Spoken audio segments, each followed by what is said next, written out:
Hi, welcome back to another episode of 5 Minutes with Jesus and Jesse. Recently, we went through a little mini series of lies to unbelief, and I want to recap the most important, the most riveting ones that I personally walked through this year. These truths found in God's Word have helped me immensely on my walk, and I hope that they provide some encouragement for you today.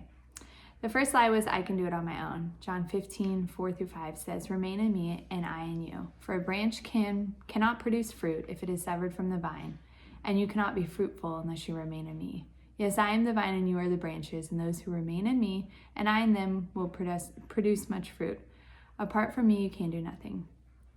So if you think about a branch of fruit, if you take that away from the vine, it will be good for a little while. You can probably make a pie out of it or just eat the fruit. But eventually, the fruit is going to die, and you're going to need to go back to the source to get more fruit. And this cycle keeps repeating and keeps repeating. So for me, it was go to church and you get a branch, and listen to a podcast and you get a branch. Do that devotional, you get a branch. So you get these little pieces of fruit, and it can hold you for just a moment in time, but eventually you have to go back to the source. And the whole point is, why not just abide in Him? Why not just stay connected to the vine, and you have access to fruit and to His goodness anytime you need it. And sure, those things feel good and taste good, and they're great for a little boost, but eventually they go stale. So it's essential for us to just remain in Him, abide in Him in order to continue producing fruit. Lie number 2, I'm capable of doing things in my own strength. 2 Corinthians 12 says, "My grace is all you need. My power works best in weakness." So there's this lie that we believe that we can do things in our own strength. And I started asking myself, what strength? What strength do I think that I have? So the first lie proved that you have to stay connected to Jesus to do anything. He says the only differences between us are Him and what He's given us and what He's doing through us. So without Him, we can do nothing. But also without Him, we are nothing. We don't have strength. We actually just have weakness. And if we can do things in our own supposed strength, where does that allow room for Him to come in and to work through us? Because it doesn't. So His power works best in our weakness. So we have to recognize that we can do nothing without Him, but we are also nothing without Him. A lie that I struggled with quite a bit this year was that I can keep living both lives. For those who live according to the flesh set their minds on things of the flesh, but those who live according to the Spirit set their minds on things of the Spirit. For to set the mind on the flesh is death, but to set the mind on the Spirit is life. Romans 8. So the lie that you can keep living both lives is so far from the truth. You cannot have your mind set on the flesh and still be pleasing to God. If you set your mind on the flesh, you're going to give into the flesh, because you're always going to be in a battle with your flesh, and your flesh is always going to win out unless your mind is set on the Spirit. So you have to set your mind on things of God to overcome the constant struggle that we're facing. We're not strong enough in our own sinful nature to allow ourselves to live both lives and still have our mind set on the Lord.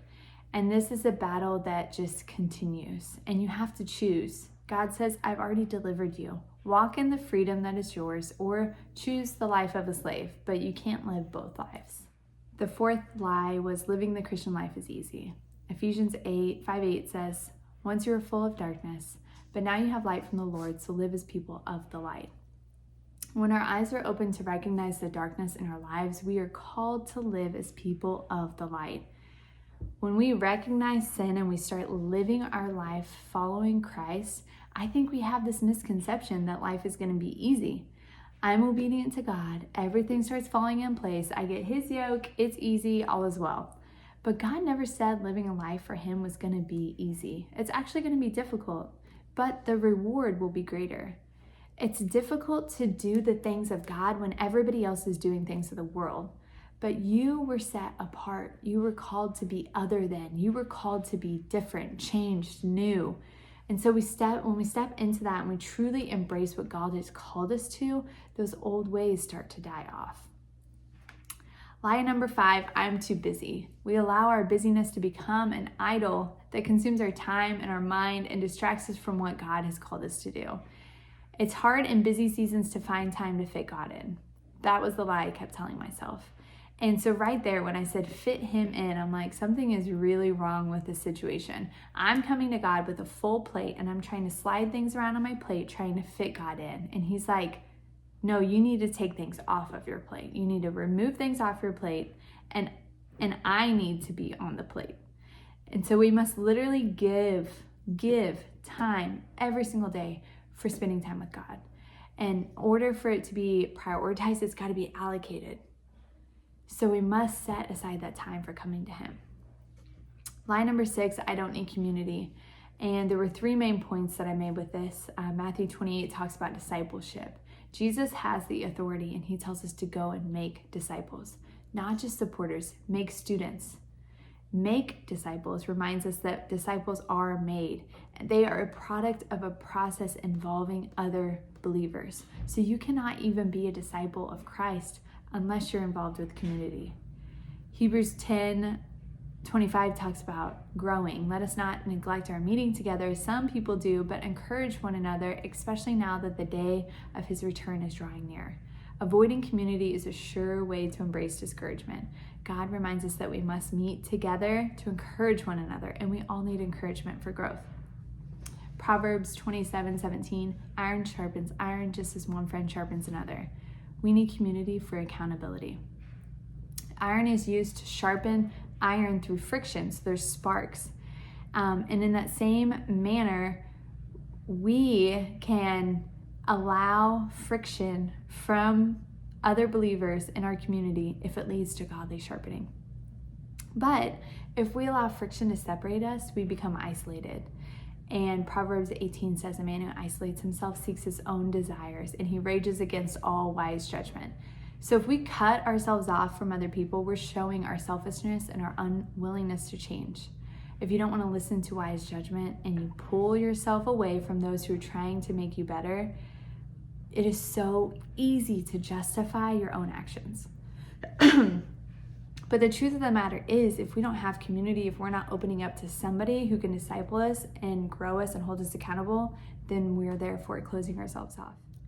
Going through these lies has spoken so much truth over me this year, especially the end of this year, where I was walking through every single one of these as I was doing videos about them.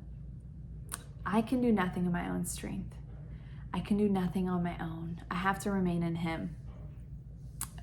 There's so many times where I was trying to do something and failing, or getting frustrated, or feeling like I was losing control. And every time I could go back and say, it was because I was trying to do it on my own. I wasn't trying to